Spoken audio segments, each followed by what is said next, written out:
At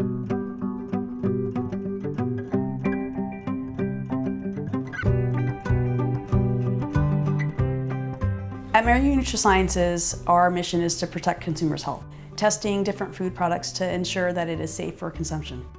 We do a lot of food testing in the area of microbiology and chemistry.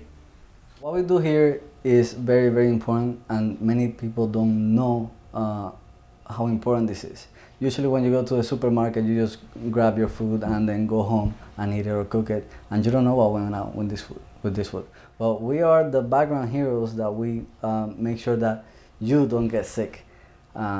Because what we do is everything that food-wise that comes here, food, water, everything that is processed already, we test it and we make sure that it doesn't have pathogens that can potentially harm your health. When we're looking for new candidates, we're looking for people who have similar skills, similar knowledge base, abilities, and competencies as what the position requires. So for example, we require in the area of microbiology that someone be able to multitask. I'm a former microbiology student at the University of Florida, and because of living in Gainesville, I found out about a lab that was specialized in microbiology in between and many other things, and that's what led me to apply for this position. I had to keep up with my rigorous schedule with really hard classes and also go over my work here. They helped me all the way through. I just had to give them a specific schedule and with my days off ahead of time whenever it will come for a test or anything. This place here is, this place of work is not somewhere where you can say, hey, I need tomorrow off, because then the whole schedule and everyone behind it gets affected, including samples. So I always gave them my schedule ahead of time. I told them what my availability was, and they said, yes, you can work this time. After I graduate, then I started working as a full-time employee here.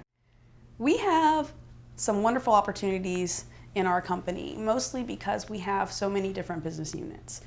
A lot of people think of us as a business that only has a microbiology department or a chemistry department, but the reality is that we have a whole bunch of other people that help us do what we do every day.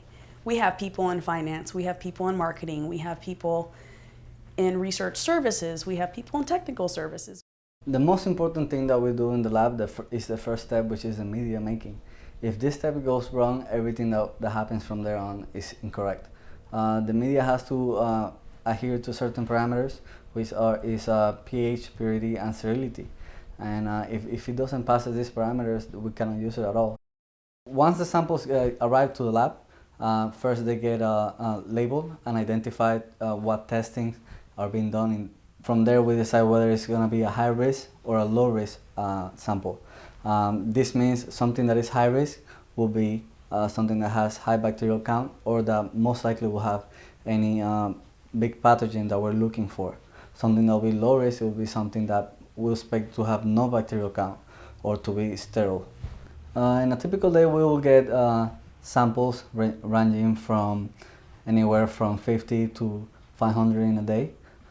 Those samples right away go through a testing panel where we make sure that the temperature is right, that the samples are not managed, that they're ready to be tested in the certain parameters that we establish for those samples to be in.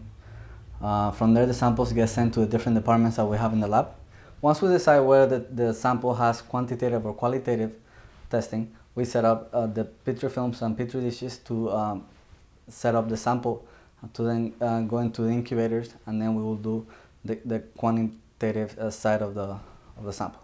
If it takes qualitative data, we will then put it in the incubators, and it usually takes from 1 to 2 days in the incubator, and then we'll run PCR, which is where we separate the samples and we put them in lysis tubes, and from there they get, we call it cooked, but basically it just goes to the initial two temperatures of the PCR, which is the 35 degrees and then 95 degrees. And then from there it will go into the machine, and then the machine will then take the sample through many cycles to then identify whether there is a pathogen in the sample or not. When something does quantitative testing, what we do is we first take a specific measurement of weight. It will be either from 20 to 25 grams, and from there we make certain dilutions to then place them in the petri films or petri dishes where the media is there, and we make sure always to stomach it. That way everything is homogenized, and this step usually takes from 2 to 5 minutes to make sure that if it's something that is like a powder, we make sure that it dilutes completely in the solution before going ahead and pipetting it. The last step to the quantitative testing will be to go ahead and count what is on our petri films or petri dishes. These numbers tell us from a representative portion of that we tested. From there we can tell how many it will be in the whole sample. So every colony tells us something about the sample.